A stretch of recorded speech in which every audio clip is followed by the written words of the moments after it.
Filipino, 73, 77, 76, 78, 76, pass.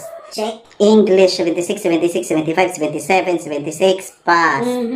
Ay, ma'am, dali ila. Ano mo di fourth quarter, nakabutang 80. Din sinang tama. Dili sa SF10 o doon sa card.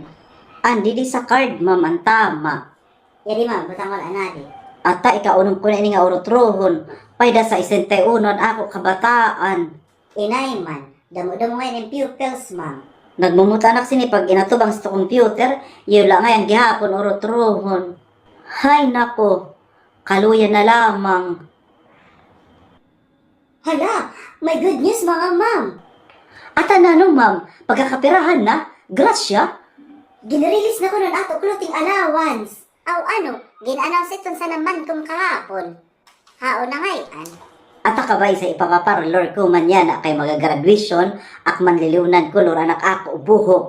Sus kaya ako ganliwa ho, kulawil anak buhok ko. Natikig na, nagkitigkit na nga ni. Kinahanglan na inilat mabaguhan niya na nga magagraduation. Ano ma'am? Tuyusak mga saan ay naman kang kalimot. Ata ma'am, padam ilagad man bisa man la sa kadlaw sak mga palad ito kuluting allowance.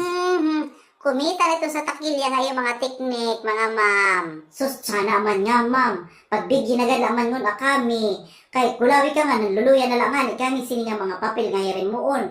Dara mo pa mga uruturuhon.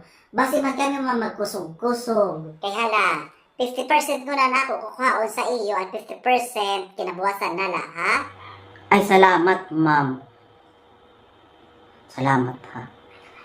Di ka, hindi naman akong sa pag-order sa tela para sa iyo uniform. Barato lang ako pasa sa iyo. Ngan, ayaw man lang yung kalimot pag-order sa sinbra nga sinpanti nga Avon, ha? 1 month to pay man la iton. Wala nak sinilat kapaluwas. Ato, wala nakit sinikan mang katangtang. Pwede, kada ko magpatubong. Pwede paghubagan si Ma'am sa liog.